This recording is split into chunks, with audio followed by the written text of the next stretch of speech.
오늘 하나님께서 우리에게 주시는 말씀 예레미야 23장입니다. 예레미야 23장 23절부터 40절 말씀 한 절씩 읽겠습니다.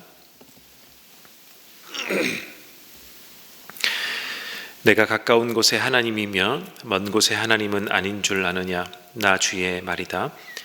사람이 제 아무리 은밀한 곳에 숨는다고 하여도 그는 내 눈에서 벗어날 수 없다. 나 주의 말이다. 내가 하늘과 땅 어디에나 있는 줄을 모르느냐?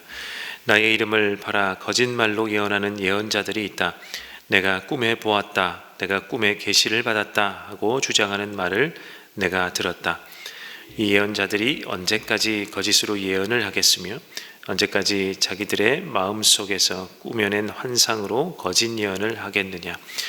그들은 조상이 바알을 섬기며 내 이름을 잊었듯이 서로 꿈 이야기를 주고 받으면서 내 백성이 내 이름을 잊어버리도록 계략을 꾸미고 있다. 꿈을 꾼 예언자가 꿈 이야기를 하더라도 내 말을 받은 예언자는 충실하게 내 말만 전하여라. 알곡과 쭉정이가 서로 무슨 상관이 있느냐? 나 주의 말이다. 내 말은 맹렬하게 타는 불이다. 바위를 부수는 망치다. 나 주의 말이다.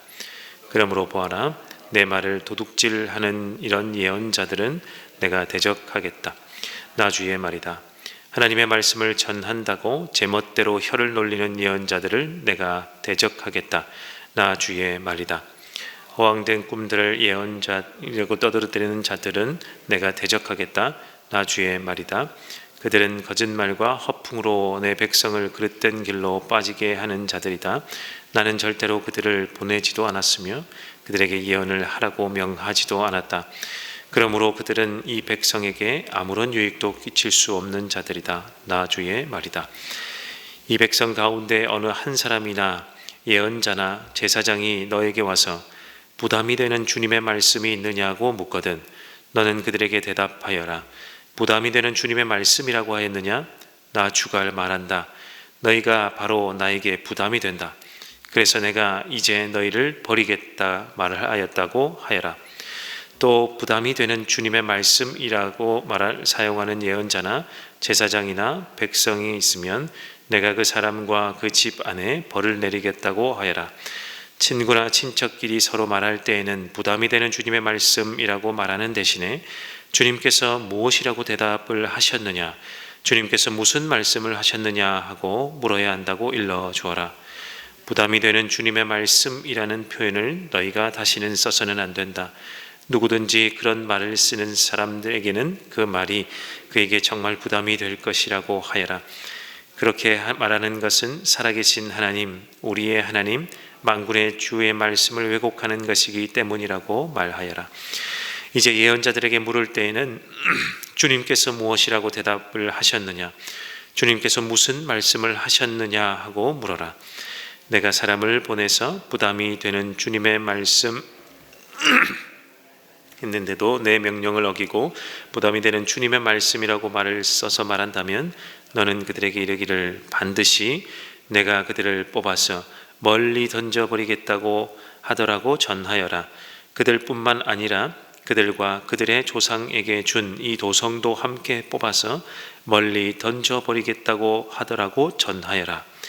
내가 이와 같이 하여 그들이 잊을 수 없는 영원한 수치와 영원한 지옥들을 당하게 하겠다 말하겠다고 전하여라. 아멘.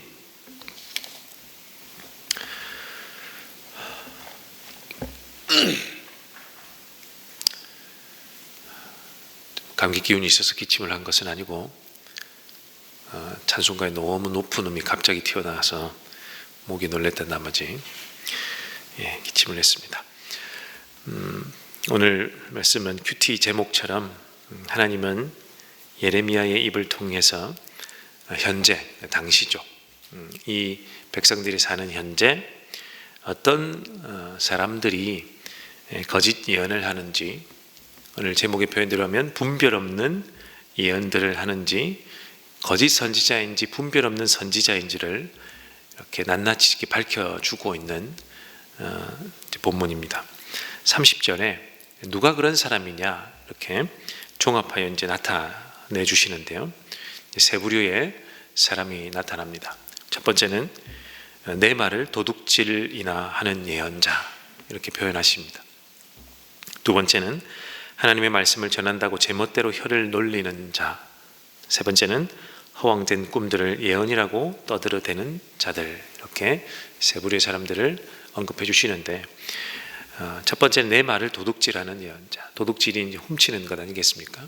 하나님의 말씀을 훔치는 예언자들이 있었다는 말이 되는데, 이런 사람들은 하나님의 말씀을 이제 받았을 때 자기의 말로 바꾸는 자, 자기 것인 양, 자기의 말로 이제 해석해서 말하는 사람이 될 수도 있고, 하나님께서 하지 않은 말을 하는 사람이 될 수도 있고, 또는 하나님께서 한 말을 빼는 자도 될 수 있습니다.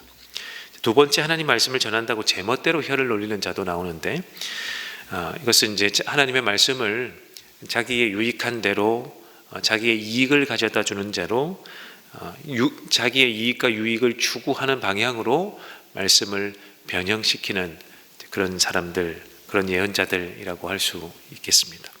또한 우리는 허황된 꿈을 예언이라고 말하는 자들인데, 하나님께서 구약에 보시면 종종 꿈으로 또 환상으로 말씀하시기도 하시죠. 그런데 이 꿈이나 환상은 누가 볼 수 있게 이렇게 표로 나타나는 것들이 아니다 보니까, 이런 내적 확신들, 개인의 내적 확신들이니까 확인할 길이 없는 거죠, 다른 사람들은. 그러니 꿈을 꾸었다라고 말하면 분별하기가 참 어려운 것입니다. 그러니까 이 꿈을 아무 꿈이나 막 이게 예언이다라고 이야기하면서 가져다 붙이고 확대 해석하고, 꾸지도 않은 꿈을 꿈이라고 환상이라고 말하는 사람들이 있다. 이런 사람들은 거짓 예언자들, 거짓 선지자고 분별 없는 선지자들이다, 이렇게 하나님이 말씀하시는 거죠. 자, 그런데 이런 분별 없는 예언자들, 거짓 예언을 하는 사람들이 이 백성들을 속이기 위해서 하는 공통된 말이 있다라는 겁니다. 그것이 33절부터 계속해서 등장하는 표현인데, 하나님이 그 표현을 이렇게 일러주시는 거죠. 부담이 되는 주님의 말씀이 있다라는 거예요. 부담이 되는 주님의 말씀, 개역 개정 성경은 엄중한 말씀이라고 번역해 놓았습니다. 엄중한 말씀. 새 번역은 부담이 되는 주님의 말씀이라고 번역했는데, 이 표현은, 히브리어 표현은 마사라는 표현, 이 단어입니다. 마사. 이 마사라는 이 단어에 두 가지의 뜻이 있는데요. 하나는 의무 또는 짐. 의무로 지어지다 할 때 그 의무, 짐을 지어지다 할 때 그 짐이라는 표현이고 뜻이고, 두 번째는 하나님의 말씀이라는 뜻도 이 마사라는 히브리어 단어에 포함되어 있습니다. 그럼 어떤 것이 맞느냐? 오늘 문맥을 살펴보면 두 가지 다 맞습니다. 두 가지가 다.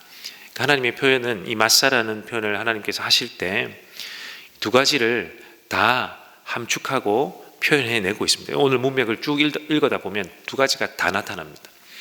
그럼 달리 표현하면 이렇게 되는데요. 거짓 예언자들이, 분별 없는 예언자들이 다가와서 사람들을 속일 때 이 마사, 내가 마사, 하나님의 마사를 여러분에게 전하는데 잘 들어보십시오, 이렇게 접근을 하는데, 이 엄중하고 무겁고 의무같이 반드시 지켜야 할 하나님의 말씀을 내가 들었는데, 이렇게 접근을 한다는 거예요. 그런데 오히려 그 예언이, 그 예언자들이, 거짓 예언자들이 전하는 그 예언들이 백성들에게 짐이 될 것이다. 백성들에게 짐이 되고 오히려 그 사람들이 너희들에게 짐이 될 것이다. 이런 표현을 하고 있다는 거죠. 이 두 가지 뜻을 하나님 다 표현해 놓고 계시다는 것입니다. 자, 그렇게 접근하는 거짓 예언자, 분별 없는 예언자들이 있을 텐데, 그럼 하나님께서 그 사람들을 어떻게 판별해내느냐, 판별법을 알려주시죠. 우리 리트머스 종이를 여러분 아실 텐데, 그 종이를 이 종이로 가지고 이 용액이 산성이냐 아니면 염기성이냐, 종이만 되어보면 판별할 수 있는 종이가 리트머스 종이 아닙니까? 그것처럼 하나님께서 백성들에게 자, 이 말 하는 사람이 접근하거든 이렇게 물어라 하고 하나의 판별법을 알려주시는데 무엇이라 하냐면 주님께서 무엇이라 대답을 하셨느냐, 주님께서 무슨 말씀을 하셨느냐 하고 물어라 이렇게 이야기하시죠. 무슨 뜻일까요? 주님께서 무엇이라고 대답하셨느냐, 주님께서 무슨 말씀을 하셨느냐, 이 뜻은 하나님이 내가 입을 닫았다 라는 뜻입니다. 달리 말하면 하나님께서 죄악이 만연해 있는 지금 이 백성들이 사는 이때, 바알을 함께 섬기는 지금 하나님이 입을 닫으셨다라는 것입니다. 그런데 엄중한, 부담이 되는 짐 같은 무거운 말씀이라고, 하나님의 말씀이라고 하면서 내 말을 도둑질하고 제 멋대로 혀를 놀리고 꿈으로 계시를 받았다 라고 접근하는 모든 사람들은 거짓 선지자다라는 거예요. 이 표현을 다른 표현으로 이렇게 바꿔서 이렇게 표현하면 하나님이 입을 여셨다고?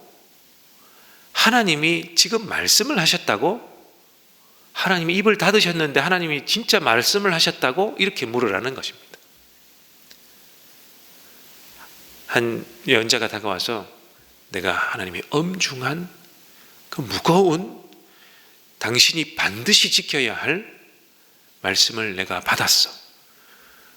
그러니 당신은 이 말씀을 지켜야 돼. 내가 꿈으로, 환상으로 하나님의 말씀을 보았어.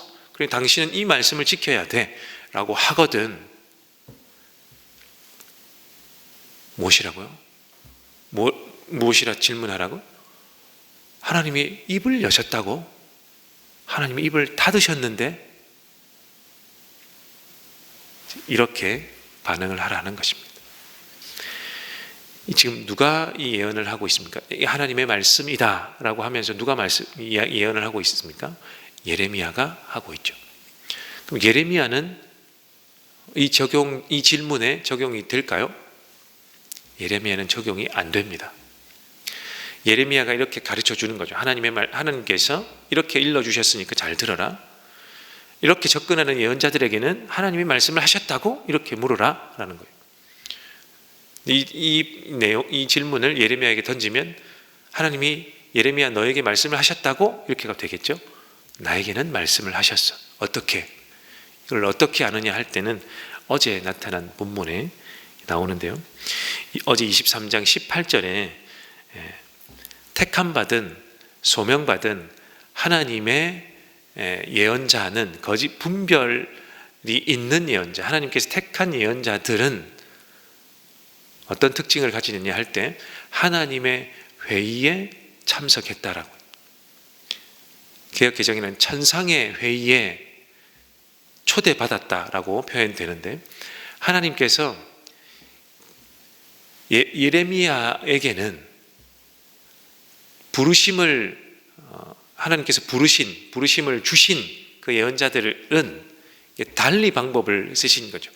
속삭이듯이, 비밀리에 말씀하듯이 그 예언자는 하나님의 회의에 불러서 그 회의 석상에서 말씀을 해주셨다는 표현인데, 예레미야는 그 천상의 회의, 그 하나님의 회의에 다녀온 사람이라 하나님의 말씀을 받았고, 다른 사람들은 그 회의에 참석하지 못하였기 때문에 받지 못했다. 그러니 하나님의 말씀을 하셨다고? 들었다고? 이렇게 질문하라라는 것입니다.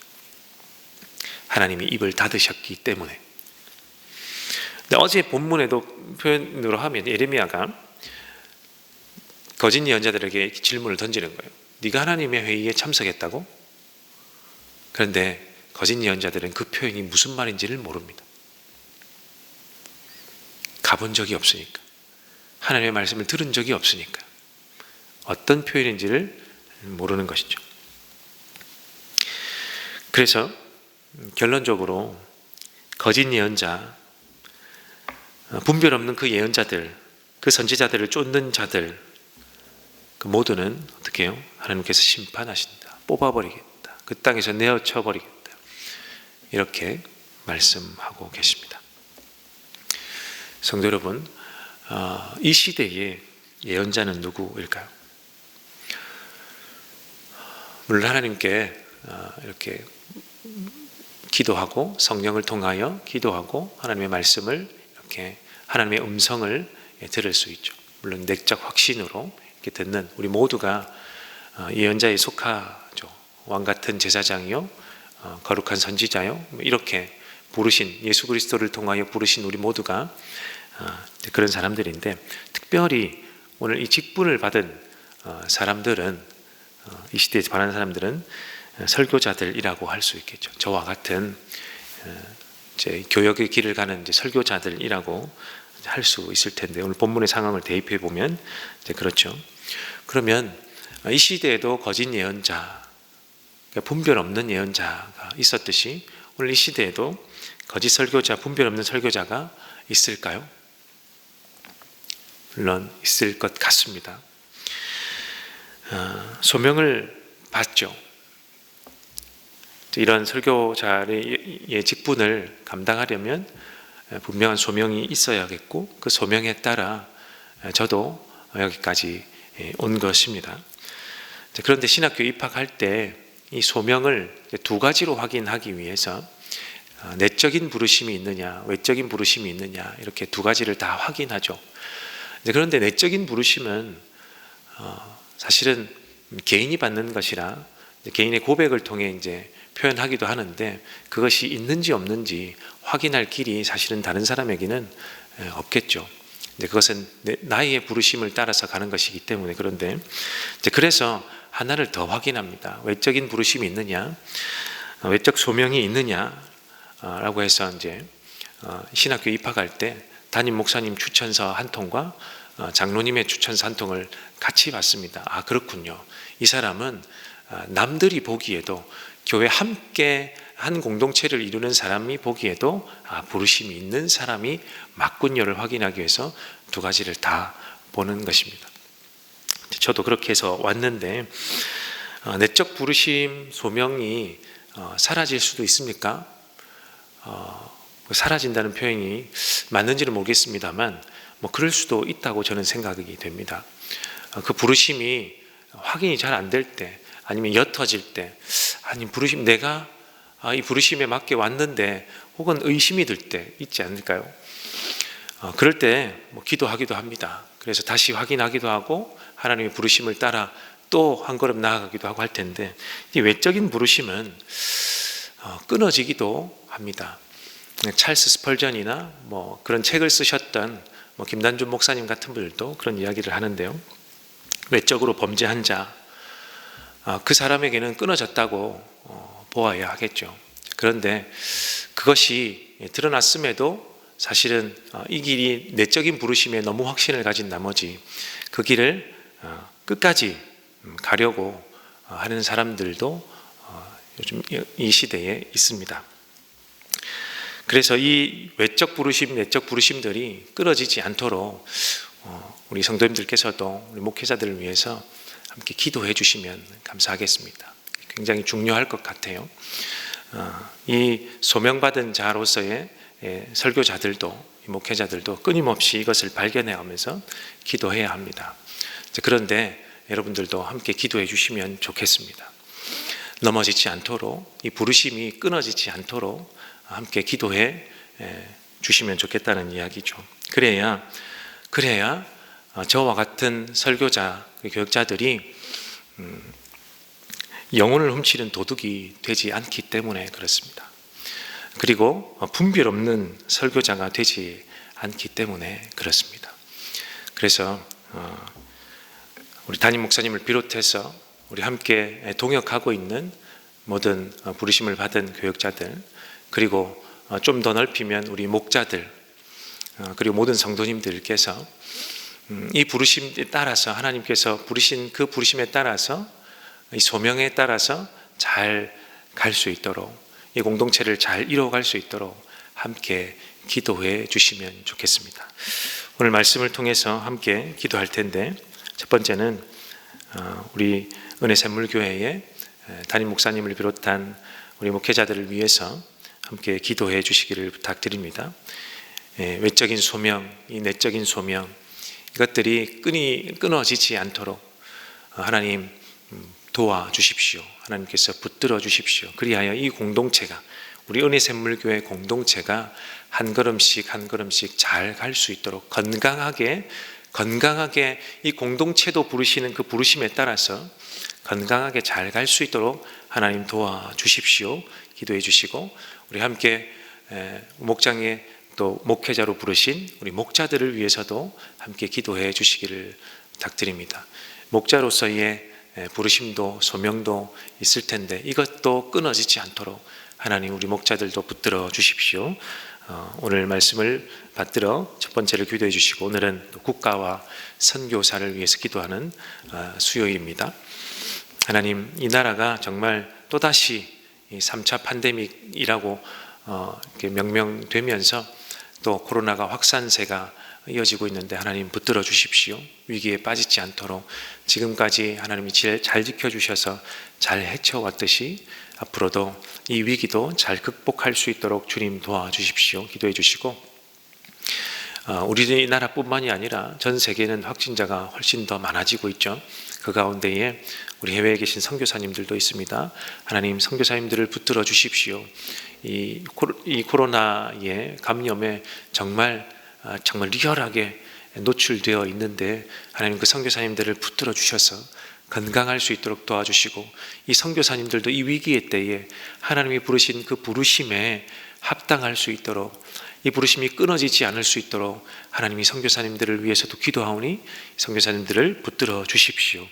이것들을 위해서 기도해 주시길 부탁드립니다. 우리 함께 동력하는 교육자들을 위해서, 우리 목자들을 위해서, 그리고 이 나라와 선교사들을 위해서 함께 기도해 주시기를 부탁드리고, 또 여러분의 기도의 제목을 가지고 기도하시다가 돌아가겠습니다.